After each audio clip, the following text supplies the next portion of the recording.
Oh, hey there, welcome to Creative Crusade, my ongoing art journey. If you want to learn alongside with me, be sure to subscribe and hit the bell so you can do so. Today's lesson is, I don't remember. Alright, so let's do the, what is it called again? Dissections exercise. So the reason I'm not going to be doing the texture analysis exercise, because I already did a video on that, so you can go watch that if you really want to see how to do that, which I suggest that you do. There's a link in the description down there. So you should probably actually go watch that first, so you actually know how to do the textures, so then you can do this exercise. So for the dissections, you're going to start off like you did in that last lesson of the, whatever these are called, organic forms, I believe, something like that. In that you'll create these sausages all over your page. And you can have weird sausages too, like big sausages or extra wobbly sausages. Whoops, that didn't work out. I know, something like that if you really want to, but you probably want to go a little bigger than that. You'll just fill your page in with little blobs, and instead of drawing all those ellipses, you're just going to cut pieces of it out. Like, you'll draw an ellipse that'll have here to here cut out. Like, I'll show you. It's way easier to show. But first, don't forget to do this thing. Don't be like me. Gonna draw your center line.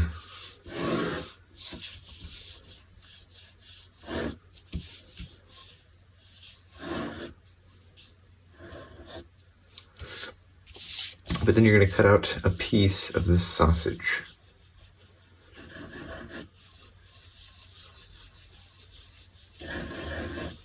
So you can kind of see how this is like you're looking through the form. This is a piece of the sausage. You can divvy it up into like 2 or 3 pieces.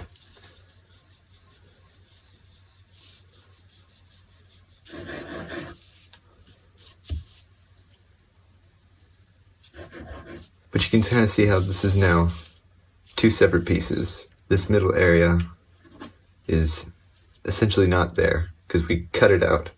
All we have is this area here and here. So once you divide up all your, and with your ellipses, it's pretty much like this. You want to make sure you're aligning them correctly. It's like you're doing a light version of this, but you're just taking pieces of it into this. So this one we can cut it into 3 pieces. We can even leave the end on. We're going to try to make sure that ellipse is angled correctly.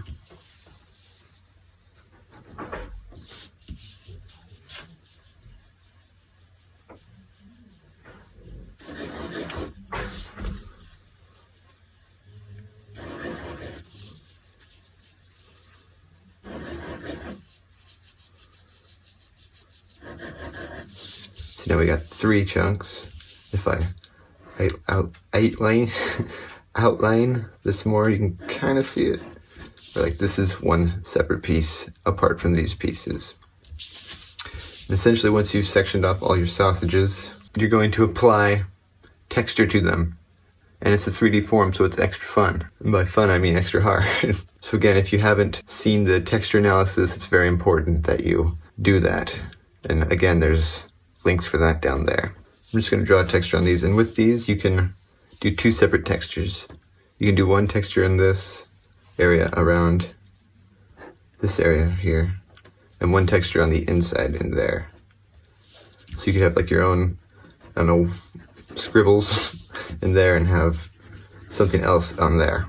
So you can have 2 separate textures per slice or whatever, or even more if you want to, depending on how you divvy it up. So there's 3 major areas for when applying texture, but you want to be careful. The first is the silhouette of the sausage. You want to make sure, like, say we're doing, I don't know, flagstones or something.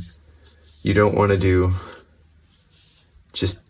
you don't want to crop it off in this, like that, like on the edges. You should have flagstones or whatever. This is not like an actual texture analysis. I'm just, because I've already done that video. Again, if you want to see that, go do that. It takes a lot of time to apply texture. But if you're doing flagstones like this, you want to make sure it breaks that silhouette, as Uncomfortable says, but that it goes over the edge, because that really brings it into 3D space. Kind of like that. You see how it already looks more 3D now. Another thing is you want to make sure that you're not just applying a flat texture, like for example this. Say I got a brick wall or something. I'm just throwing it in here. If you do it just flat like that, it's going to make it the whole thing look flat. So instead of doing that, you'd want to take it and curve it to your curvature of your sausage. So instead of flat, you do something like that.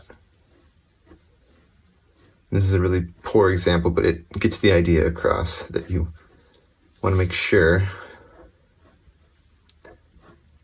that you're curving, because it's a 3D object, it's round. You want to show that through your details. And one other major thing I see is that when you're applying your details, and this is more for doing the implicit details rather than explicit, that you need to make sure you know where your light source is. So like here's my old textures I've done. This example here has that problem I was talking about where it's too light here. I wasn't very mindful of my gradient. It's too light in the middle. I should have had it darker on the sides.